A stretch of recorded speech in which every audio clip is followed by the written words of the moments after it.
There a very good morning spot के साथ मैं हूं अफशीन कुरैशी और मैं हूं आपका मेजबान Bilal Khan. Good morning to everyone और पूरे पाकिस्तान को गुड मॉर्निंग कहेंगे। अच्छी अच्छी बातें करेंगे, मजे मजे की बातें करेंगे, चेहरे पर मुस्कुराहट रखेंगे। और कभी कभी ऐसा होता है कि हालात बड़े मुश्किल चल रहे होते हैं, लेकिन आपको एक शख्स आके बताता है कि भाई मामला तय पाए गए, अच्छा हालात अच्छे हो गए हैं, चीजें अच्छी हो गई हैं, चीजें बेहतर हो गई हैं। कहीं पे भी ना, कहीं कहीं रिश्ते होते हैं, कहीं नाते होते हैं, कहीं पर जो है वो दोस्तियां होती हैं, कहीं पर जॉब्स के मसाइल होते हैं, कहीं पर चीज होती है। जब हालात अच्छे हो जाते हैं चेहरे पर कैसी मुस्कुराहट आ जाती है ना। बिल्कुल, एज लॉन्ग एज सब सही चलता रहे, अल्हम्दुलिल्लाह भाई, सबकी जिंदगियों में सुकून रहे। और क्या हुआ ये आज ठेले वगैरह का क्या मामला हुआ रात ये को? बहरहाल ये थोड़ा सा पुराना वाकया है, यानी कि कल मेरा ख्याल if I am not wrong हुआ है, तो उस पर मैं ज़रा सा बात करूंगा, फिर हम अच्छी अच्छी बातों पर जाएंगे। हमारे बड़े प्यारे से असिस्टेंट कमिश्नर जनरल हैं हाजिम बंगवार, वो इस वक्त इंक्रोचमेंट ड्राइव कर रहे हैं, एंटी इंक्रोचमेंट ड्राइव। पूरे सदर से पथारे हो गए तो और आपके चार्ज पार्किंग गैर कानूनी हो गई। इसके ऊपर बड़ा क्रैकडाउन किया हुआ है, बड़े ज़बरदस्त काम कर रहे हैं। और कल एक वाकया जो है देखने में आया कि जब पथारे वालों को, जो वहाँ पर पथारेदार हैं, वो वहाँ पर बैठे हुए सदर के अंदर, ट्रैफिक पुलिस एहलकार ने हटाने की कोशिश की, तो उस ट्रैफिक पुलिस एहलकार को दुर्गत बना दिया। अच्छा। और दुर्गत का निशाना बनाया, और साथ साथ हमने ये भी देखा कि उस पर हमला किया, बदतमीजी की, धक्के दिए गए, हाथ उठाया गया। अच्छा। ये इस चीज की मैं मजम्मत करता हूँ कि इतने इस हद तक नहीं जाना चाहिए था। अब वो मामला जो है वो भी जरा डिस्कस करेंगे। लेकिन मैं ये समझती हूँ कि यहाँ जब तजावुज़ात के खिलाफ ऑपरेशन होना, तो उससे पहले उसकी हिकमत अमली तय होनी चाहिए। जैसे लाहौर में हमने देखा है कि जितने भी ये पथारे हैं, इन सबको डेजिग्नेटेड प्लेसेस दे दी गई हैं। अब वो सुकून से अपना वहाँ पर अपनी उन लोकेटेड जगहों पर काम करते हैं और वो कोई सड़क पे रश नहीं लगाते हैं। तो यही चीज़ अगर कराची में भी हो जाए, बस ऑर्गेनाइज यहाँ पर होने की कमी है ना। मसला तो सारा यही है कि यहाँ पर चीज़ें मैनेज नहीं होती सही से, ऑर्गेनाइज फॉर्म में नहीं है, तो इस वजह से फिर ये मामला भी बिल्कुल ऐसा है। लेकिन जो है वो थम्स अप कहेंगे हाजिम को, और हाजिम बहुत अच्छा काम कर रहे हैं। वो तो अपनी ड्यूटी कर रहा था। बिल्कुल हाजिम, हमने देखा कि जो असिस्टेंट कमिश्नर हैं उन्होंने उसको सपोर्ट भी किया एहलकार को, क्योंकि वो अपनी ड्यूटी कर रहा था। ऑब्वियसली सही कह रही हैं अफशीन। और हाजिम की अगर हम बात करें ना, तो वो बड़ा पहले हमने देखा कि दीगर टाउन्स के अंदर जहाँ जहाँ उन्होंने काम किया, बड़ा ज़बरदस्त। अब ये एंटी इंक्रोचमेंट ड्राइव है और ये चार्ज पार्किंग जो इलीगल है उसके खिलाफ ड्राइव है। अब तक बड़े बड़े लोग, बड़े बड़े सूरमा नहीं कर सके। अब आपने ये देखा कि फौरन से वो आते हैं और एकदम से पूरी फौज के साथ उन्होंने काम शुरू कर दिया, पूरी बटालियन के साथ, और पूरी जो उनकी नफरी है ना वो लगा के। सो अब आपको थम्स अप करते हैं, और साथ साथ ये भी बेस्ट विशेष देते हैं कि आप काम करना चाहते हैं, क्योंकि सदर के अंदर गाड़ी खड़ी करना मुश्किल हो चुका है। बहुत बुरा हाल है। सदर इतना शैबी एरिया बन चुका है ना कि मतलब वहाँ जाकर सोचता है इंसान के हम कौन सी दुनिया में रह रहे हैं इस वक्त, ये कौन सी सेंचुरी है, हम कहाँ पर रह रहे हैं। कितनी कंजस्टेड एरियाज़ हैं, इतना ट्रैफिक, इतनी खराब सड़कें, इतना मिसमैनेज है। सदर जाना होता है आपका? मैं बस वहाँ जाने से बहुत घबराती हूँ, बहुत अवॉइड करती हूँ। अच्छा, हमारा तो गुजरना, उठना, बैठना सारा उसी इलाके में, क्योंकि जो प्रेस क्लब है वो बेसिकली सदर के ही इलाके अहाते में आता है। तो हमारा आना जाना, उठना बैठना, सारी चीज़ें, सारे मामला वहीं से होते हैं। So it's a good thing कि ये जो हो रहा है इसको होते रहना चाहिए। बहरहाल आगे बढ़ेंगे और अच्छी अच्छी बातें करेंगे, और अच्छी बातों का सारा क्रेडिट जाता है इरम आपी को। आपका आज मैंने नाम नहीं लिया क्योंकि आप मुझे बता चुकी है कि ये सब कुछ इरम आपी आपको देती हैं। आज की अच्छी बात जो हमसे शेयर की इरम आपी ने, और जो हम आपको बताएंगे, वो ये है, बहुत बेसिक सी बात है कि झूठ जो है ना एक आम इंसानी रवैया है। हर गुनाह, हर परेशानी, हर बुराई का आगाज़ ही झूठ से होता है। तो सबसे बेसिक और सबसे छोटी जिसको गलती समझा जाता है वही एक्चुअली हर बड़ी चीज़ की जड़ होती है। तो ये जो है हमारी ज़िंदगी के हर हिस्से में दिखाई देता है। इसी वजह से झूठ एक समाजी बुराई की अलामत समझा जाता है, और लोग मुख्तलिफ वजूहात की बिना पर झूठ बोलते हैं। लेकिन झूठ के सिर्फ नुकसानदेह पहलू नहीं, बल्कि ये ताल्लुकात और समाज पर भी असर डालता है। वेरी गुड, बड़ा अच्छा आपने साइकोलॉजिकली बड़ा इसको एक्सप्लेन किया है। ये एतमाद को खराब करता है झूठ, ट्रस्ट लेवल को आपके जो है ना वो डिस्टर्ब कर देता है। ताल्लुकात ऑब्वियसली नुकसान पहुंचते हैं जब ट्रस्ट आपका नहीं होगा। समटाइम्स ऐसा भी होता है व्यूअर्स कि इंसान की जो शख्सियत होती है ना वो बहुत ज़्यादा नेगेटिव होती चली जाती है, मतलब नेगेटिव पर्सपेक्टिव चला जाता है। झूठ जो होता है ना, वो मैं समझता हूँ कि जो छोटे झूठ है ना, कभी कभार इंसान को जो है ना वो आसान लगते हैं, लेकिन फिर वो आदत बन आदत जाती बन है। जाता है। फिर आप कंटिन्यूसली झूठ बोलते हैं, कोई भी बात आपसे पूछी जाए आप सच्चाई से काम नहीं लेते। उससे होता क्या, आपकी अपनी पर्सनालिटी के अंदर बिल्कुल एक यार। ऐसी चीज पैदा हो जाती है कि आप सामने से गुजरते हैं तो लोग कहते हैं यार इस पे बिलीव मत करना, ये नहीं। बहुत झूठा है, बहुत झूठ बोलता है, बिल्कुल। बड़ी बड़ी लंबी लंबी फेंकता है। एग्जैक्टली फिर आपका ना सारे पर्सनालिटी एकदम से ख़त्म हो जाती है। आप कहीं भी जाएंगे फिर आपका अगर क्रेडिबिलिटी नहीं रही तो फिर क्या रहा आपका। तो झूठ जो है ना बस एक मामले में बोलना जायज़ है, वो ये अगर आप किसी की सुलह सफाई कर पा रहे हो ठीक तो आप है। उस एक दूसरे के बारे में अच्छी मतलब कमेंट्स देकर एक दूसरे को सुलह कोई सफाई रिश्ता की। बचाना हो, कोई सुलह बिल्कुल, सफाई बस करनी हो, इस मामले में अगर आप इससे ज्यादा झूठ नहीं। बोलकर आप किसी की रिश्ता बचा रहे हैं या किसी की सुलह सफाई करा रहे हैं, बस यहाँ पर जायज़ है। झूठ जबकि वक्ती तौर पर फ़ायदा तो दे सकता है लेकिन फिर उसके जो आगे चल के नुकसान होते हैं वो तो ज़ाहिर है। बाज़ औक़ात एक छोटा सा झूठ बोलना बड़ी बुराई की जानिब भी ले जाता है और झूठ छुपाने के लिए फिर मज़ीद कई झूठ बोलने पड़ते हैं ना, मतलब कितना आप उसको कवर करने की एक कोशिश झूठ को करेंगे। छुपाने के लिए कहते हैं कि कम से कम भी 100 झूठ बोलने पड़ते बिल्कुल, आप हैं। उनको कवर करते करते भी फिर वो ना आपके एक्सप्रेशन साथ देंगे, ना आपका वो कोई सबूत होगा उस चीज़ का। तो कहते हैं ना झूठ के पाँव नहीं है। अच्छा, बड़ी मजे की बात अफशीन, हम अक्सर और बेशतर जो है वो झूठ बोल देते हैं, फिर हमें याद नहीं रहता कि फला शख्स ने क्या बात की थी। एग्जैक्टली, झूठ सच के की पाँव ऐसी नहीं होते। सच की ऐसी बात है कि सच आपने सोते हुए बोला, जागते हुए बोला, दिन में बोला, रात में बोला, किसी वक्त भी बोला, 100 साल पहले बोला, 10 साल पहले बोला, 2 महीने पहले बोला, सच सच होता है। आप उसी जबान को दोबारा बोल सकते हैं। बिल्कुल, झूठ आपको को आपको याद पता ही नहीं नहीं होता आपने रखना क्या पड़ता। बोला है। मैंने अफशीन को क्या बताया है कि मैं कल क्यों नहीं आया था, मैंने फला शख्स को क्या बताया मैं कल क्यों नहीं आया था, सब मिक्स हो जाता है। Exactly. फिर आप उस झूठ को छुपाने के लिए वो इसलिए कहता है ना कि 100 झूठ बोले जाते हैं। झूठ से दूर रहे, हमें अपनी जिंदगी के अंदर सच बोलने की आदत डालनी चाहिए। सच्चाई न सिर्फ हमारे ताल्लुकात को मजबूत करती है बल्कि हमारी शख्सियत को कहीं ना कहीं बड़ा इनलाइटन कर देती है। बड़ा आप रोशनी वाले हो जाते हैं। बिल्कुल, आप दूसरों के सामने अपनी एक आपकी साख बन जाती है क्योंकि सच्चाई हमेशा एक मजबूत रास्ता है और झूठ हमेशा नुकसान पहुंचाता है। तो इसी अच्छी बात के साथ अब चलते हैं कुछ आलमी सतह पर जो हमारे पास अपडेट्स हैं और मुल्की सतह पर जो अपडेट्स हैं वो आपसे शेयर करते चलें। तो जो हमारे पास सबसे पहली टॉप स्टोरी है वो है भाई, हुकूमत ने जो आइंदा 15 रोज़ के लिए पेट्रोलियम मसनूआत की कीमतों में कमी की थी ना, वो बरकरार रखने का फैसला कर लिया है। अरे आइंदा के वाह। 15 रोज़ में आप लोगों को कोई टेंशन नहीं होगी पेट्रोलियम प्राइसेस की। तो पेट्रोलियम डिवीजन ने कीमतें बरकरार रखने का बाकायदा नोटिफिकेशन भी जारी कर दिया है। Very good. और ये अच्छी खबर है कि वजारत ख़जाना ने नोटिफिकेशन जारी किया है जिसके मुताबिक पेट्रोल की कीमत 253 यानी कि 253 रुपये और 17 पैसे फ़ी लीटर और डीजल की कीमत 257 रुपये 8 पैसे यानी कि 257 रुपीज़ बरकरार रखने का कहा है। और मैं आपको ये भी बताता चलूँ कि 1 जनवरी से हुकूमत की जानिब से पेट्रोल की कीमत में 10 रुपये 28 पैसे, हाई स्पीड डीजल की कीमत में 8 रुपये 57 पैसे की कमी की गई थी, जो कि अब और मजीद कंटिन्यू रहेगी। बिल्कुल। तो ये तो थी कुछ अच्छी खबर। नेक्स्ट टॉप स्टोरी की जानिब चलते हैं। पार्लियामेंट का मुश्तरका इजलास 21 जनवरी को तलब करने का फैसला किया गया है।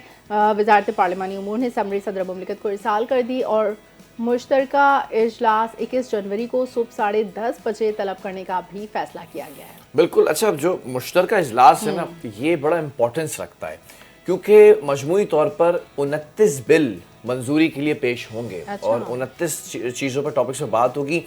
18 निजी हैं और 11 हुकूमती बिल हैं जिनको मंजूरी के लिए पेश किया जाएगा। अच्छा। 24 बिल सदर की मंजूरी के बगैर वापस किए गए थे जो मुश्तरका इजलास में पेश होंगे। एक पूरा प्रोसेस होता है, सदर के पास जाता है, अगर सदर सिग्नेचर करते हैं देन वो आता है। लेकिन अब ये मुश्तरका इजलास के अंदर डिस्कस होंगे और जब पेश किए जाएंगे, जिनके अंदर सबसे पहली बात जर्नलिस्ट प्रोटेक्शन बिल, यानी कि हम जो जर्नलिस्ट हैं इनकी प्रोटेक्शन का बिल है वो पेश किया जाएगा। घरेलू तशद्दुद बिल और मुख्तलिफ जामियात के निजी और सरकारी बिल भी शामिल हैं। ये बड़ी काबिल गौर बात है। ज़बरदस्त। और कौमी कमीशन बराए इंसानी हुकूक में तरमीम बिल समेत दीगर अहम बिल भी पार्लियामेंट के मुश्तरका इजलास में पेश किए जाएंगे। तो ये मुश्तरका इजलास होने जा रहा है जिसमें ये बिल पेश किए जाएंगे। अच्छा, जर्नलिस्ट प्रोटेक्शन बिल काफ़ी अरसे से जो है वो मौजूद है, चीज़ें हैं, उसके अंदर प्रोटेक्शन की बात की जाती है। ख़ास तौर पे किस तरह जब जर्नलिस्ट कोई खबर ब्रेक करते हैं तो होता ये है कि उनको कुछ थ्रेट्स आते हैं और उनको जब खबर के हुसूल के लिए ऐसी जगहों पर जाना पड़ता है तो फिर उनके लिए कुछ मामलात बिगड़ते हैं, उनकी फैमिलीज़ के लिए, उनके बच्चों के लिए। फिर दूसरी तरफ कुछ इदारे भी हैं जो पूछते हैं भाई आपसे कि आपके ये इस शख्स से ताल्लुकात क्यों हैं, तो वो भी जस्टिफाई करना पड़ता है कि भाई सोर्स है हमारे। तो इन तमाम चीज़ों को सामने रखते हुए जो जर्नलिस्ट है ना, उनके लिए प्रोटेक्शन ज़रूरी समझी गई। फिर वो एक बिल आज देखेंगे पेश होगा, इसके बाद जो भी अपडेट होगी जर्नलिस्ट के हवाले से, so we gonna talk about later on Monday को क्या नुकात रखे जाएंगे वो भी डिस्कस करेंगे। और चलते हैं नेक्स्ट टॉप स्टोरी की जानिब और आपको बताएं कि अक़वाम मुत्तहिदा में पाकिस्तान के मुस्तक़िल मंदूब आसिम इफ्तिखार ने ईरान और ख़ित्ते की सूरत हाल पर तशवीश का इज़हार करते हुए सिफारतकारी और मुज़ाकरात की ज़रूरत पर जोर दिया। बिल्कुल डिप्लोमेसी और निगोसिएशन ये दो ही ऐसे नुकात हैं जिस पर आप अपने टर्म्स को बहाल कर सकते हैं।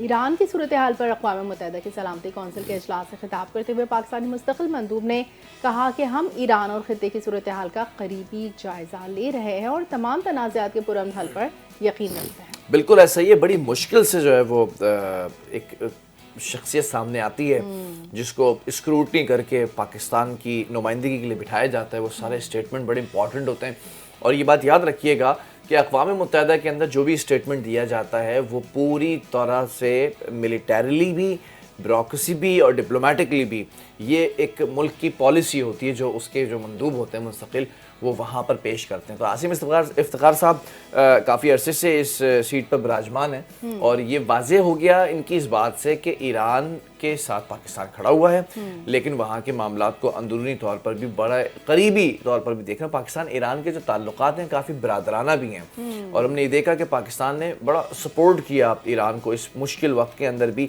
कि जब ईरान के अंदर धरने शुरू हो गए थे और स्पॉन्सर्ड धरने शुरू हुए कि जो गैर मुल्की इदारे हैं उनके स्पॉन्सर ज़्यादा ये पूरे एहतजाज हो रहे थे, तब पाकिस्तान की बड़ी सपोर्ट थी, सुप्रीम लीडर की बड़ी उनके साथ जो है वो इत्तेहाद था। और फिर जो वहाँ के वज़रा हैं, वहाँ के जो वज़ीर ख़ारजा हैं, उनसे भी बातचीत हुई हमारे वज़ीर ख़ारजा की। आसिम इफ्तिखार साहब ने कहा कि बैरूनी मुदाखलत को अक़वाम मुत्तहिदा के चार्टर की खिलाफ वर्जी करार दिया जाएगा। ये देखिए ना, वही बात आ गई कि जो मैं कह रहा हूँ ना कि ये भाई जो एजेंडा है ना वो उसको सबोटाज करना है उस चीज़ को। तो ये जो तमाम तनाज़ात हैं उनका पुरअमन तरीके और आलमी कानून के मुताबिक हल होना चाहिए और मुस्तहकम ईरान पाकिस्तान और ख़ित्ते के मफाद में है। पाकिस्तानी मंदूब आसिम इफ्तिखार ने इस उम्मीद का इज़हार किया है कि ईरान की सूरत हाल जल्द नॉर्मल होगी और बैरूनी दबाव, अंदरूनी हंगामाराई भी ख़त्म हो जाएगी।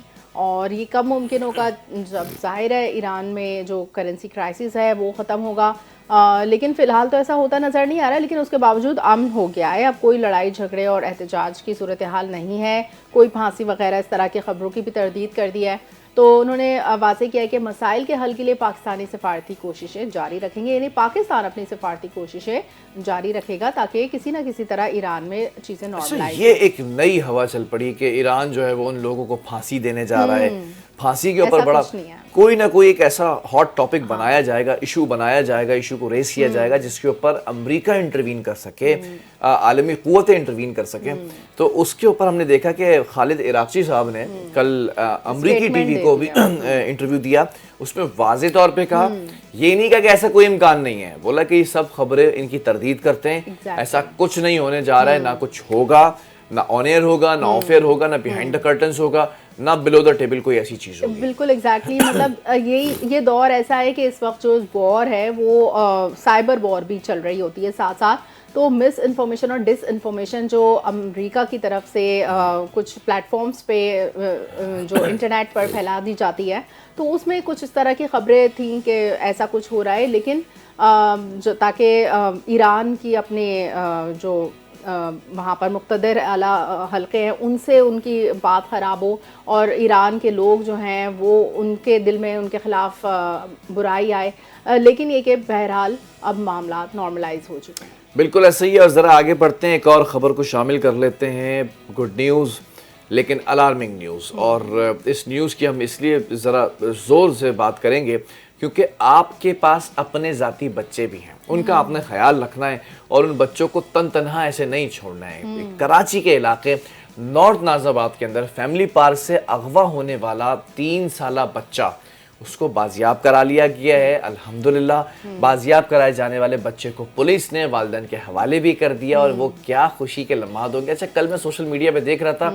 इतना उसका बाप इतना खुश कि वो खुशी के आंसू, 3 साल बच्चा, देखे तो आप मासूम, कितना छोटा सा बच्चा है। छोटे से बच्चे को, और मुझे ये बात समझ नहीं आ रही कि वो कौन सी फैमिली थी जिन्होंने बच्चे को गलती से लेके चले गए। भाई आप किसी दूसरे का बच्चा गलती से कैसे लेके जाएंगे, कोई ना कोई इंटेंशन होगा इसके पीछे जो कि आगे चल के फिर नहीं कामयाब हो सका होगा, फिर आपको वापस करना पड़ा।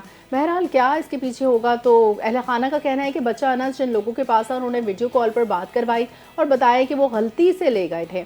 तो 3 साल मोहम्मद अनस 11 जनवरी को नॉर्थ नाज़िमाबाद ब्लॉक F फतेह पार्क से लापता हुआ था और बच्चे की गुमशुदगी का मुकदमा उसकी कज़न के मुद्दईयत हैदरी थाने में दर्ज किया। अच्छा, वो अक्सर ऐसा भी होता है ना कि वो अपने बच्चे का हाथ पकड़ के लेके चल रहे हैं, उसी साइज का, उसी कद कामत का बच्चा है, उसको लेगा, लेकिन आपको फौरन रियलाइज होता है, फील हो जाता है आपको। समटाइम्स ऐसा होता है, व्हाट आई अज्यूम पर्सनली कि बच्चों की एक आदत होती है, मैं आपको बता दूं, जो माएँ हैं ना वो इस वक्त खास तौर पे सुने बैठकर, और जो अगले दौर में बनने वाली माएँ हैं वो भी खास तौर पे बैठ के सुने कि बच्चों की आदत है, बच्चे लाइट की स्पीड से भी ज्यादा तेज दौड़ते हैं। उनको कोई अपनी चीज पसंद आती है तो आपका दिमाग, आपका जहन जरा सा शॉपिंग में किसी दुकान पे लगता है, वो बाहर भागते हैं। पहली चीज। दूसरी चीज ये कि उनको ऐसा लगता है कि जब वो भाग रहे होते हैं ना, उनके पीछे जब आप भागते हैं, अरे बात सुनो, रुको, उनको लगता है आप उनके साथ खेल रहे हैं। ये साइकोलॉजी होती है, बच्चों को और मजा आता है, बच्चा और तेजी से आगे भागता है। होता ये कि आपका दिमाग, जहन इधर उधर लगता है और बच्चा आपकी नजरों से थोड़ा सा ओझल होता है। व्हाट आई अज्यूम पर्सनली, ऐसा लग रहा है कि जैसे कि उस फैमिली को ये बच्चा मिला होगा, शायद उन्होंने कंप्लेन नहीं की या कंप्लेन करने में देर कहीं ना कहीं से तो ये कुछ है मामला। लेकिन बहरहाल बच्चा इनका जो है वो इनको मिल गया और ये बाप बड़ा खुश है जो पिक्चर में देख रहे हैं। अपने बच्चों का ख्याल रखें, आपके अपने बच्चे बड़ी मेहनत से आप इनके ऊपर इन्वेस्टमेंट करके इनको बड़ा करते हैं, पालते पोसते हैं, ऐसे तो ना करें एटलीस्ट। चले, ये तो शुक्र है कि अब इनको मिल गया इनका बच्चा। आगे बढ़े और अमरीकी अखबार न्यूयॉर्क टाइम्स ने दावा किया है कि इस्राएली वज़ीर आज़म नेतन्याहू ने अमरीकी सदर डोनाल्ड ट्रंप से ईरान पर मुमकिन अमरीकी हमला मौखर करने की दरख्वास्त की है। और अमरीकी अखबार की रिपोर्ट के मुताबिक सेहूनी वज़ीर आज़म नेतन्याहू ने बुध के रोज़ सदर ट्रंप से बात की है कि उसी रोज़ अमरीकी सदर ने यह बयान भी दिया कि उन्हें दूसरी जानिब से इंतहाई अहम ज़राए से मालूमात मिली हैं कि ईरान में मुजाहिरीन की हलाकतें रुक गई हैं और मुजाहिरीन की सज़ाए मौत पर अमल दरामद नहीं किया जा रहा। मेरे ख्याल में ये आपस में ही पहले वॉर का इंदिया देते हैं, उसके बाद फिर उस पर रुक जाते हैं। मतलब ये एक स्ट्रैटेजी है इनकी। मतलब वॉर तो it's still lingering around their head, लेकिन ये कि वो फिर कहते हैं कि हम रुक रहे हैं, क्योंकि जाहिर है सामने से भी तो कोई हाथ पे हाथ रख के नहीं बैठा ना, उसका भी तो रिएक्शन आएगा। पिछली खबर में बाप को बच्चा मिल गया था, इस खबर में भी बाप ने बच्चे से राब्ता कर लिया है और इजरायली जो बच्चा है उसने अब्बू से, अमरीकन अब्बू से राब्ता किया और वो राब्ते की खबर जो है वाशीन सुना रही थी कि मुजाहिरीन के बारे में भी बताया गया ईरान का कि अब सजाए मौत नहीं दी जा रही, तो खबरें वैसे ही गलत गर्दिश कर रही थी। अच्छा, रिपोर्ट सामने आई है, उस रिपोर्ट को हम जरा बता देते हैं आपको कि क्या कहा गया है। गुज़िश्ता साल जून के अंदर सदर ट्रंप ने इसी नौयत का मुबहम इशारा दिया था, हालांकि उस वक्त वो ईरान पर हमले का फैसला तकरीबन कर चुके थे।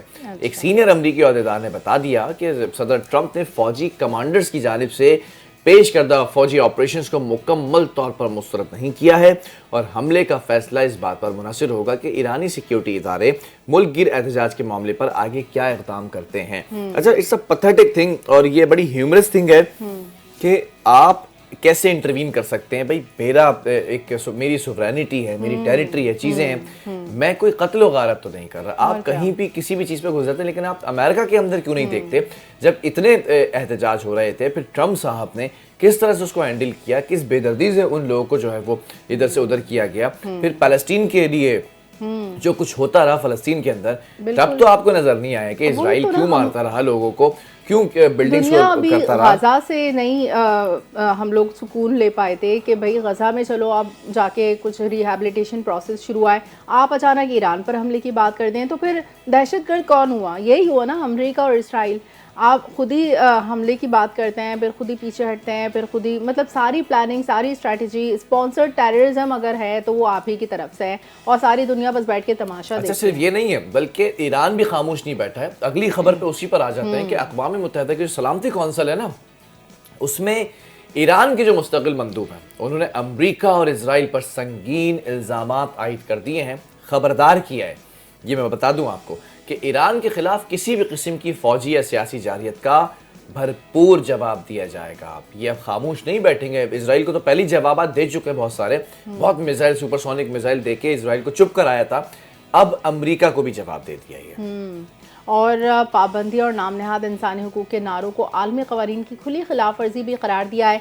अक़वाम मुत्तहिदा की सलामती कौंसिल से खिताब करते हुए ईरान के मुस्तक़िल मंदूब गुलाम हुसैन ने कहा कि अमरीका का ईरान की दाखिली सूरत हाल पर इजलास बुलाना शर्मनाक और सियासी मुनाफ़क़त का अक्कास है। मतलब अमरीका कौन होता है कि वो ईरान की दाखिली सूरत हाल, मतलब ईरान के जो भी इंटरनल क्राइसिस हैं वो ईरान का अपना मामला है, उसकी अपनी सॉवरेनिटी है, वो अपने अवाम के साथ जो भी कर रहा है, जाहिर है उसको परेशानी इकोनॉमिक सैंक्शंस का सामना है, तभी तो वहाँ पर ये क्राइसिस आया हुआ है। तो हुआ भी सब अमेरिका की वजह से है। तो फिर आप किस तरह से ईरान के वो बन सकते हैं हिमायती। तो उन्होंने इल्ज़ाम लगाया कि नाम नहाद इंसानी हुकूक की जो तंजीमें हैं वो दरहकीकत इसराइली एजेंडे को आगे बढ़ा रही हैं और बरसों से ईरान पर आयद जो पाबंदियाँ हैं वो बराह रास्त आम शहरियों को मुतासिर कर रही हैं। बिल्कुल ऐसा ही है, क्योंकि जो ईरानी मंदूब है ना, उन्होंने ये कहा कि ईरान में मुजाहिरीन पर दाइश के तर्ज पर हमले किए गए। It's a very alarming thing कि दाइश का ईरान में मौजूदगी का भी अब ये इंदिया दिया जा चुका है। बिल्कुल। अब बताया ये कि जिनसे निमटने के लिए ईरानी सिक्योरिटी गार्ड्स ने अपनी जानों का नजराना देकर शहरियों की हिफाजत यकीनी बनाई है। अच्छा देखें, एक पर्सपेक्टिव क्या दिया जा रहा है कि ईरान के अंदर झगड़े हो रहे हैं, फसादात हो रहे हैं, प्रोटेस्ट हो रहा है और वहां पर ईरानी गवर्नमेंट लोगों को मार रही है। मैं आपको ये बता रहा था काफी दिनों से कि भाई ऐसे ऐसे लोग पकड़े गए हैं, बॉम्ब बांधकर, स्पॉन्सर्ड हैं वो, कि वो मसाजिद की तरफ जा रहे थे, इमाम बारगाहों की तरफ जा रहे थे, जो मुकद्दस रोजे हैं उनकी तरफ उन्होंने अब यही देखें ना, जाना शुरू कर ईरान दिया में था। तो सब मुसलमान हैं, वो लोग क्यों मसाजिद को शहीद करेंगे। तो जाहिर है कोई ना कोई एक्सटर्नल थ्रेट थी ना वहाँ पर, कोई ना कोई नॉन स्टेट एक्टर था। तो ये दाइश तर्ज के जो हमले हुए वो यही लोग जाहिर है अमेरिका के ही, क्योंकि इनका ना एक पैटर्न होता है, हर खिल अदम तंजीम का एक पैटर्न होता है। वो पैटर्न यहाँ पर रिकॉर्ड किया गया होगा कि ये इस पैटर्न के तहत हमला हुआ है, तो जरूर यही लोग हैं। और अब अवाम भी समझ गए होंगे, तभी वो भी पीछे हटे और हुकूमत ने भी अवाम को अपने जो है वो उसमें लिया, के कॉन्फिडेंस में लिया। कुछ ईरानी कमांडर्स हैं, उनके भी आपको स्टेटमेंट सामने रख देते हैं। अब यही खबर थोड़ा सा इसको डिस्कस कर लेते हैं। ईरानी पासदारान इनकलाब की बर्री फौज के कमांडर मोहम्मद करामी ने दो टोक अल्फाज में वाज़ेह किया कि दुश्मन की किसी भी गलती का फैसला कुन जवाब दिया जाएगा। ईरानी पासदारान इनकलाब की जो बर्री फौज के कमांडर है ना, उन्होंने बताया कि एक जामे और हाइब्रिड जंग का सामना है। ये जंग मुआशी, समाजी, सियासी शोबों को समेत बहुत सारे मौज़ों पर जारी रहेगी। एग्जैक्टली, बहुत सारे फ्रंट्स पर ये जंग जारी है। उन्होंने कहा कि ईरान की मुसल्लह अफवाज हाई अलर्ट है और किसी भी गलती का जवाब देने के लिए मुकम्मल तैयार है। और मोहम्मद करामी ने कहा कि इनकी मुसल्लह अफवाज हर तरह के खतरात से निपटने की सलाहियत रखती है। कोई भी जारहाना इक़दाम हुआ तो फैसला कुन जवाब दिया जाएगा। ये जो इनकी स्टेटमेंट थी ना, इसकी वजह से इसराइल ने अमेरिका को फ़ोन करके कहा कि ज़रा भी ना थोड़ा रुक जाए तो वो फिर उन्होंने अपना फैसला मौखर कर दिया। बिल्कुल ऐसा है। और जब हम बात कर ही रहे हैं तो हम ज़रा सा यमन का भी विज़िट कर लेते हैं, यमन का भी रुख कर लेते हैं। यमन के जो वज़ीर आज़म हैं सालिम सोले बिन बरीक, उन्होंने इस्तीफ़ा दे दिया है और यमन के अंदर ये एक बड़ा चेंज आ रहा है। अरब मीडिया के मुताबिक यमन की सदारती क़यादत की कौंसिल ने वज़ीर आज़म सालिम सोले बिन बरीक का इस्तीफ़ा भी कबूल कर लिया है। अच्छा, तो यहाँ पर जो वज़ीर ख़ारजा हैं डॉक्टर शाह मोहसिन, उनको मुल्क का नया वज़ीर आज़म मुकर्रर किया है। और दिसंबर में मुत्तहिदा अरब अमारात के हिमायत याफ्ता अलहदगी पसंद ग्रुप जनूबी अबूरी कौंसिल ने यमन के जनूबी और मशरक़ी इलाकों पर कंट्रोल हासिल कर लिया था और सऊदी अरब की सरहद के करीब भी पहुँच गए थे, जिससे सऊदी अरब ने अपने कौमी सलामती के लिए ख़तरा करार दिया। अच्छा, अब जहाँ जहाँ भी नई तकर्रियाँ हो रही है ना, वो भी देखना चाहिए कि वो रजीम चेंज के चक्कर में तो नहीं हो रही, क्योंकि अमेरिका तो चाह रहे हैं हर तरफ अपना असर व रसूख कायम करे, तो वो अपनी ही तरह के लोग अच्छा, फिर वहाँ पर। आपको मैं ज़रा सा ना एक चीज़ यहाँ पे बताऊँ कि जो अरब ममालिक है ना, इनकी एक अपनी पुरानी तारीख है। अगर आप अरब स्प्रिंग देखें, पेनिनसुला देखें, या फिर आप गल्फ़ को पूरा वो देखें, मिडिल ईस्ट के अंदर आप देखें, तो इनकी अपनी एक वो भेड़ होती है ना कि मैं आगे निकल जाऊँ, वो आगे निकल। तो ये इतना बड़ा जंग ज़्यादा माहौल नहीं, लेकिन आगे निकलने की जंग होती है, ख़ासतौर पे ऑयल एंड ट्रेड के अंदर, ख़ासतौर पे इकोनॉमी की स्टेबिलिटी के अंदर, ख़ासतौर पे इंटरनेशनल कम्युनिटी की जो तवज्जो है वो वहाँ पर हो, जिसके अंदर सबसे ऊपर टॉप पर इस वक्त सऊदीया। और सऊदीया के बाद अगर कोई ऐसा आपको टेरिटरी नज़र आती है तो वो है यूनाइटेड अरब एमिरेट्स। तो ये जो यूएई है इसकी बहुत जगहों पर कंट्रोल है, यमन के अंदर भी अगर देखा जाए तो कंट्रोल रखा गया है। अब होता ये है, जो आपने बात की, बहुत अच्छा पॉइंट आपने उठाया, रिजीम चेंज। जब ये देखते हैं कि आपस में ही इनके अंदर चपकलिश है, तो बाहर से कुव्वत आती है और बाहर से कहती है कि मैं तुम्हें स्पॉन्सर करूंगा, तुमने इस एजेंडे के तहत आगे जाना है। पहले एजेंडा सिर्फ ये होता था कि भाई भाई घर के अंदर लड़ रहे हैं तो मेरा होल्ड हो जाता, बस दैट्स इट। अब बाहर से अगर कोई स्पॉन्सर्ड आता है तो वो कहता है कि अब तुम्हारा होल्ड तो होगा, लेकिन ये पॉलिसी तुमने नाफिज करना है। उनकी इंटेलिजेंस ऑलरेडी उस मुल्क में काम कर रही होती है। Oh, मतलब yes. ये लोग कितने ज़्यादा अपने पंजे फैलाए हुए हैं हर जगह, हर मुल्क में, कि किसी तरह मतलब वो इनकी एक्सपेंशन पॉलिसी किसी तरह उस पर अमल दरामद हो सके और हर जगह ये अपना रसूख कायम करें।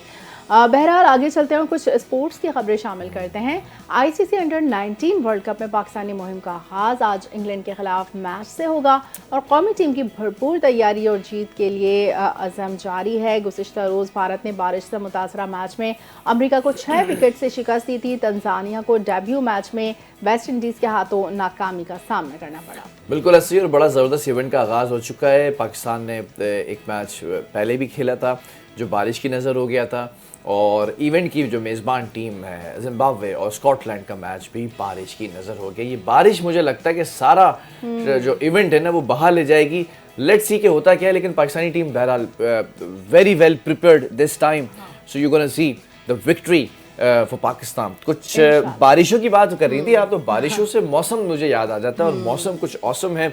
और मैं तो सोच रहा हूँ कि किसी दिन ना आप यहीं से बैठकर मॉर्निंग शो करें, मैं ज़रा जाकर हालात और मामला दिखाते हैं, क्योंकि हमारी इससे ऊपर वाला जो फ्लोर है से ऑलमोस्ट पूरा कराची नजर आता है। तो किसी दिन आपको कराची भी दिखाते हैं, सुबह सवेरे कराची में कैसी धुंध होती है। लेंगे आप यहाँ पर जाइएगा छत पर, और हम यहाँ से आपसे वेदर रिपोर्ट मालूम करेंगे कि कैसी सूरत हाल है, कैसा मौसम लग रहा है, क्योंकि वाकई मौसम तो बहुत मौसम प्यारा है। मुल्क के जो मुख्तलिफ हिस्से हैं उसमें आइंदा चंद रोज के दौरान बारिश और बर्फबारी के नए सिलसिले का इम्कान होगा। अच्छा, एक मैं आपको भी बात बताता हूँ, 16 जनवरी आज की डेट है।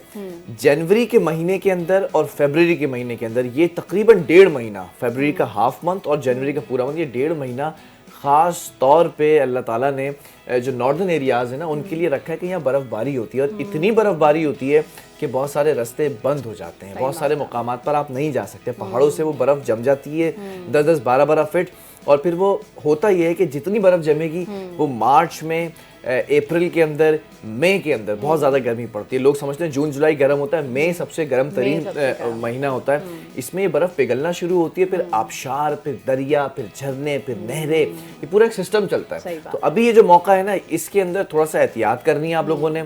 एंजॉयमेंट के चक्कर में ऐसा ना हो कि बर्फ़ से स्लिप होकर सीधा आप खाई की नज़र हो जाए, और बस एहतियात करें। मौसम के ऊपर आते हैं, ज़रा बात करते हैं। अब वही महकमे मौसमियात के मुताबिक इस्लामाबाद में मौसम सर्द है, और बालाई इलाकों में चित्राल, मालन चपा, सवादी, कालाम, बडग्राम में बारिश मुतवक्के है, जबकि एबटाबाद, कोहिस्तान, मालाकट, मानसेरा में गरज चमक के साथ बारिश का इम्कान है, जबकि गिलगित बल्तिस्तान के मुख्तलिफ इलाकों में भी गरज चमक के साथ बारिश और बर्फबारी का इम्कान है। बिल्कुल, ज़रा सा बात कर लेते हैं स्कर्दू, हुंजा, नगर, गज़र, अस्तोर, दयामिर, शगर और गांचे के अंदर भी बर्फ़बारी मुतवक्के एक्सपेक्टेशन है। ये इतने सारे जो इलाके हैं बर्फ़बारी होती है, और महकमा मौसमियात ने बताया है कि आज से 19 जनवरी तक आज़ाद कश्मीर में बारिश और बर्फबारी होगी, जबकि मुजफ्फराबाद, नीलम वैली, बागपूंछ, रावलाकोट में भी बारिश और बर्फबारी एक्सपेक्टेड है, जबकि 20 जनवरी से बारिश और बर्फबारी की जो शिद्दत है ना उसमें इजाफा भी हो सकता है। 21 जनवरी की अगर बात करें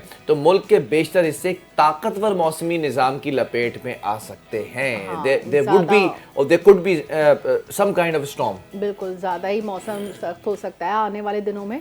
चलते हैं लाइफस्टाइल और हेल्थ सेगमेंट की जाने, और उसमें आज हम बात करने जा रहे हैं डेंटल हेल्थ के हवाले से। जो हमारे दांत होते हैं ना, वो हमारी सेहत का एक निहायत अहम हिस्सा है, और उनकी सेहत का बराह रास्त ताल्लुक पूरे जिस्म की सेहत से है। सेहतमंद आपके दांत होंगे तो ना सिर्फ आपके खाने पीने के अमल को वो आसान बनाते हैं, बल्कि हमारे एतमाद और रोज़मर्रा ज़िंदगी के मयार को भी बेहतर बना सकते हैं। कहते हैं ना, तुम्हारी कोलगेट स्माइल है, तो वो स्माइल आपकी उसी वक्त अच्छी लगेगी जब आपके सारे दांत अलाइन होंगे और चमकदार होंगे। लेकिन बदकिस्मती से आजकल बेशुमार लोग दांतों के मसाइल जैसे कि कीड़ा लग जाना, दांतों का हसास होना, दांतों में दाग धब्बे पैदा होना इन जैसे अमराज का सामना कर रहे हैं और दांतों में कीड़ा लग जाना एक आम मगर ख़तरनाक मसला है जो सिर्फ दांतों तक महदूद नहीं बल्कि अगर इसका वक्त पर इलाज ना किया जाए तो ये दांतों के मुकम्मल नुकसान और दीगर पेचीदगियों का बिल्कुल ऐसे। अच्छा आफशीन, आपने देखा होगा कुछ दांत ऐसे होते हैं कि कुछ लोग ऐसी चीज़ें खाते हैं, छालिया है या फिर आजकल बहुत मुज़रिस है चीज़ें आ चुकी हैं, या बल्कि स्मोकिंग जो करते हैं जो कि बहुत मुज़िर है, उनके दांतों के अंदर पीली पीली पीली लाइंस आ जाती हैं जो कि ब्रश करने के बाद भी नहीं जा रही होती, या मिसवाक करने के बाद भी, या वो जो काला वाला जो हम बचपन में देखते मंजन आया करता था उससे जो आप करते थे नहीं जाता। तो अब होता ये है कि जब हम खाना खाते हैं ना तो इसके छोटे टुकड़े दांतों के अंदर फंस जाते हैं और मुंह के अंदर मौजूद बैक्टीरिया इन टुकड़ों पर असरअंदाज होते हैं। वो बेसिकली जो छोटे छोटी चीज़ें आपके दांतों में फंसी होती हैं, बैक्टीरियाज उनके साथ मिलकर जब उसको खाना शुरू करते हैं तो आपके दांतों के ऊपर एक धब्बा सा आ जाता है। बैक्टीरिया एसिड खारिज करते हैं जो दांतों की सतह और जड़ों को नुकसान पहुंचाना शुरू कर देते हैं, जिसके नतीजे के अंदर दांतों पर कीड़ा लगने का अमल भी शुरू होता है, रंग भी जाने लगता है, पीलाहट भी आ चुकी होती है, सोने की तरह पीले हो चुके होते हैं। डायमंड की तरह अगर सफ़ेद दांत चाहिए तो उसका भी हल बता देते हैं आपको कि दांतों में कीड़ा लगने की इब्तिदाई अलामात में खाने पीने के दौरान ठंडा या गर्म महसूस होना, सेंसिटिविटी जिसे कहते हैं, दांतों की सतह पर सफ़ेद, हल्के काले या कत्थई रंग के दाग और दांतों में सुराख शामिल हो जाते हैं। इन अलामात को नज़रअंदाज किया जाए तो मसला बहुत बढ़ जाता है। दांत मुकम्मल तौर पर ख़राब भी हो सकते हैं। हाँ, और दांतों की हिफाजत और कीड़ा लगने से बचाव के लिए कुछ आसान मगर मौसर इक़दाम किए जा सकते हैं, जैसे 6 माह में एक बार तो आप दांतों का चेकअप ज़रूर करवाएं, दिन में 2 मरतबा ब्रश करें, फ्लोराइड वाले टूथपेस्ट का इस्तेमाल करें, फ्लॉसिंग करना, पानी ज़्यादा पीना और शुगर या सोडा वाली मशरूबात से परहेज़ करना, ये सब इक़दाम दांतों की सेहतमंद रखने में मददगार साबित होते हैं। बिल्कुल ऐसा ही है, और इन इक़दाम पर अमल करने के लिए न सिर्फ दांतों में कीड़ा लगने से बचा जा सकता है बल्कि पूरे मुंह और जिस्म की सेहत को भी अच्छा किया जा सकता है। मैं समझता हूँ, देखिए मुंह को साफ रखना बहुत ज़रूरी है। आप किसी से करीब खड़े होकर बात करते हैं कि अगर आपके मुंह से स्मेल आती है ना तो वो बहुत बुरा इम्पैक्ट पड़ता है। अच्छा एक चीज़ मैंने सीखी है कि अपने बैग में, वॉलेट के अंदर, अपनी जेब में ना इलायची जरूर रखें। इलायची के जो दाने होते हैं ना, कहीं आप आ रहे हैं जा रहे हैं, कहीं भी आपको स्मेल फील हो रही है, आप जरा सा इलायची चबाएं, वो आपके मुंह को मुअत्तर कर देता है। रिसर्च में पढ़ा है कि इलायची जो है ना, इट्स ऑल्सो आपका ये सब्स्टिट्यूट है ब्लड प्रेशर की गोली का, यानी कि जिसका बीपी हाई होता है ना, अगर वो गोली तो रोजाना खाता होगा लेकिन अगर वो एक इलायची चबा लेना उस वक्त बीपी हाई में, आप खुद अपना फिर वो चेक करके देखिएगा बीपी, आपका बीपी फौरन सही हो गया होगा। तो ये इलायची बहुत ज़बरदस्त है बीपी को नॉर्मलाइज रखने में। बाकी तो आप ज़ाहिर है जो आपके मुंह में खुशबू होगी उससे और उसके मजीद जो हेल्थ बेनिफिट्स हैं वो भी आपको मिलेंगे। चलिए जी, अब आखिरी सेगमेंट की तरफ जाते हैं और टूरिज्म पैकेज की तरफ जा रहे हैं। आज मैं आपको लेकर जा रहा हूँ ऐसी जगह पर जहाँ के किन्नू बड़े मशहूर हैं। अच्छा। और बड़े बड़े रसीले ऑरेंज कलर के और खूबसूरत खिलते हुए कलर के जो किन्नू होते हैं ना, जो आप खाते हैं, और अभी ऑब्वियसली सीजन है तो खा रहे होंगे। पाकिस्तान की एक ऐसी जगह, एक ऐसा शहर, एक ऐसा इलाका, एक ऐसी टेरिटरी जहाँ पे दुनिया के बेहतरीन किन्नू होते हैं। और किन्नू का जिक्र बहरहाल इसमें नहीं है, लेकिन मैं उस पूरे इलाके की खासियत बताएंगे और हम लोग, और फिर उसके ऊपर जो डॉक्यूमेंट्री है वो ज़रा सा हम आपको दिखाते हैं, क्योंकि पंजाब का जो वस्त है ना, बिल्कुल सेंटर, उसमें ये शहर वाक़ है। इस शहर के ऊपर बड़ी अच्छी सी डॉक्यूमेंट्री बनाई है। Let's watch this. Sargodha Punjab की वस्त में वाक़ई वो शहर है जो तारीख, ज़राअत, दिफा और तरक्की का हसीन इम्तिजाज अपने अंदर समोए हुए है। शहर न सिर्फ पाकिस्तान का 11वां बड़ा शहर है बल्कि उन चंद शहरों में शामिल है जो बाकायदा मंसूबाबंदी यानी मास्टर प्लान के तहत आबाद किए गए। सरगोदा को आज कैलिफोर्निया ऑफ पाकिस्तान भी कहा जाता है, जो इसकी ज़राई अहमियत का वाज़ेह सबूत है। सरगोदा की बुनियाद 1903 में बरतानवी दौर में रखी गई, जिसे फारसी में सर कहा जाता था, और इसके करीब एक हिंदू साधु गोधा रहता था। इसी निस्बत से इस बस्ती का नाम सरगोधा पड़ा, जहां आज गोल मस्जिद और गोल मार्केट वाक़ हैं। वही मुकाम कभी मुसाफिरों के आराम की जगह था। इब्तिदा में ये एक छोटा सा कस्बा था, मगर अपनी जोग्राफियाई अहमियत के बाइस तेजी से तरक्की करता गया। बरतानवी हुकूमत ने यहाँ एक अस्करी नौयत का एयरबेस और फौजी छावनी कायम की, जो क़याम पाकिस्तान के बाद पाक फिजाइया के अहम तरीन मराकज़ में शामिल हो गयी। 1949 में सरगोदा को तहसील का दर्जा मिला। बादशाह ये जिला और फिर डिविजनल हेडक्वार्टर बना। तक़सीम हिंद के दौरान ये इलाका मुस्लिम लीग का मजबूत गढ़ समझा जाता था और कायदे-आज़म मोहम्मद अली जिन्ना ने 1946 के इंतखाबात के दौरान 2 मरतबा सरगोदा का दौरा भी किया। सरगोदा की मईशत का इन्हिसार बड़ी हद तक ज़राअत पर है। यहाँ कीनू, संतरा, ग्रेप फ्रूट, रेड ब्लड माल्टा और मौसमी की पैदावार आलमी सतह पर शोहरत रखती है। चावल, गन्ना, गंदुम, मकई, बाजरा, चना, सब्जियां और मुख्तलिफ फल भी बड़ी मिकदार में पैदा किए जाते हैं। मवेशी फार्मिंग, फिश फार्मर्स और पोल्ट्री की शोबे भी यहाँ मजबूत हैं। सलावाली के इलाके में लकड़ी का नफीस काम न सिर्फ पाकिस्तान बल्कि दुनिया भर में पसंद किया जाता है। शहर की एक नुमाया खुसूसियत ये है कि यहाँ बाजार मखसूस अजनास के मुताबिक तकसीम है, जैसे कपड़े, जूते, किताबें, बर्तन, जेवरात, सब्जियां, फल और लोहे का सामान, जो शहरी मंसूबाबंदी की उम्दा मिसाल है। सरगोदा में दीनी और असली तालीम के बेशुमार इदारे मौजूद हैं, जबकि खेलों के मैदान में भी ये शहर नुमाया मुकाम रखता है। यहाँ बैनुल अक़वामी मयार का क्रिकेट स्टेडियम, पाक फिजाइया के तरबियती मराकज़ और दीगर दिफाई तंसीबात कायम है। 1965 की पाक भारत जंग में सरगोदा ने तारीख साज किरदार अदा किया। दुश्मन के फिजाई हमलों के बावजूद अहले शहर ने अफवाज पाकिस्तान की शाना बशाना कुर्बानियां दी, जिसके एतराफ में सरगोदा को निशान इस्तक़लाल से नवाजा गया। यह एजाज पाकिस्तान में सिर्फ चंद शहरों को हासिल है। इसी शहर ने राशिद मिन्हाज शहीद, MM आलम, सरफराज रफीकी और दीगर अजीम फौजी हीरोज को जन्म दिया, जिन्होंने वतन के दिफा में नाकाबिल फरामोश खिदमत अंजाम दी। आज सरगोदा एक ऐसा शहर है जो ज़राई ताकत, अस्करी अहमियत, तारीखी विरसे और मुनज़्ज़म शहरी ढांचे के बाइस पंजाब ही नहीं बल्कि पूरे पाकिस्तान में एक मुनफरिद शनाख्त रखता है। ये शहर माजी की अज़मत, हाल की मेहनत और मुस्तकबिल की उम्मीदों की रोशन मिसाल है।